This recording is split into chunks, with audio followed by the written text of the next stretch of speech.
If I was to ask you to name an evil companion of Santa Claus, an entity who follows him around on Christmas Eve giving out brutal punishments to naughty children, your first thought would probably be Krampus, the Christmas demon, who kidnaps naughty children, whips them with birch branches, and carries them off to hell to devour them. But I've already covered the Krampus on a past Christmas episode, so whilst looking up other Christmas dark traditions and lore, I stumbled upon a character who also travels with Santa dishing out severe punishments to children, and his name is Hans Trapp, the horrifying Christmas Scarecrow.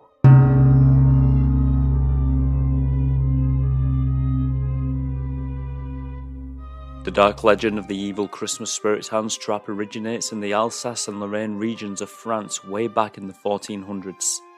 In life, Hans Trapp was a very wealthy man with a very sinister demeanour. He was a very selfish soul and extremely greedy. No matter how much wealth he accumulated, it was never enough. He always wanted more.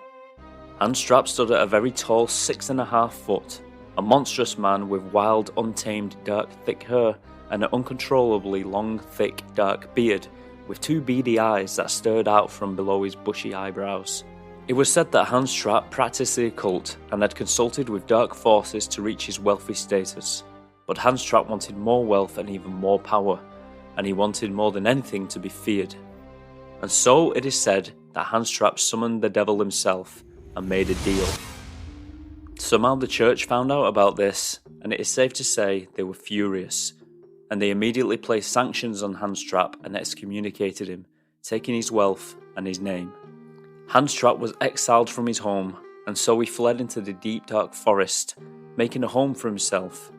And after time, insanity festered in his already troubled mind, and he became even more obsessed with satanic rituals and dark practices. As sanity slipped further and further away, and he fell even deeper into his evil and demented ways, he started to crave something else apart from power and wealth.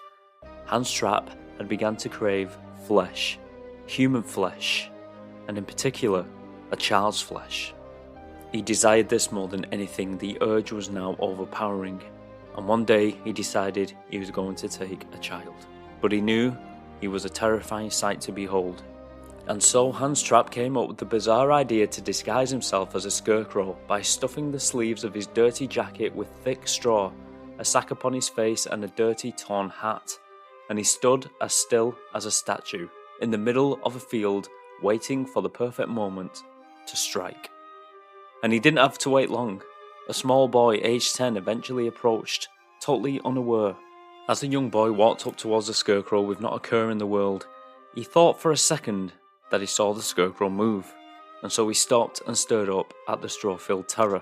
And then without warning, the scarecrow pounced upon the child and stabbed him to death with a very large sharp stick. He then flung the boy's dead body over his shoulder and headed back towards his cabin in the forest. When Hans Trapp arrived back at his cabin, he then dismembered and roasted the boy's remains. The overpowering urge to taste the boy's flesh became too much, and he cut off a slice and brought the crispy seasoned meat towards his lips. It was at this very moment that God was watching Hans Trapp, and God had decided enough was enough, and shot a bolt of lightning from the heavens, which hit Hans Trapp, killing him instantly, and setting the wooden cabin alight, burning it to the ground. But that wasn't the end for Hans Trapp. As punishment, his spirit was reanimated as a terrifying half-man, half-scarecrow hybrid who follows behind Santa Claus as he makes the rounds on Christmas Eve. And when Santa visits the houses of naughty children, he will leave his traditional piece of coal and then leave the Christmas scarecrow to inflict his own style of punishment upon the child. Some say Hans Trapp will whip the child with birchwood and insist that the child changes their way unless they want a fate like his. This is now Hans Trapp's only chance of redemption, and his punishment is the uncontrollable urge to eat the children that he punishes, even after death. But he will never be allowed to do so, as long as he travels behind St. Nicholas. And although St. Nicholas is the protector of all children, it would seem that he doesn't mind Hans Trapp dishing out his punishments from time to time to children who made it onto his naughty list. Over the many years, the legend of Hans Trapp has been passed down from generation to generation. Parents use the story to persuade their children to behave, unless they want to be visited by the Christmas Scarecrow.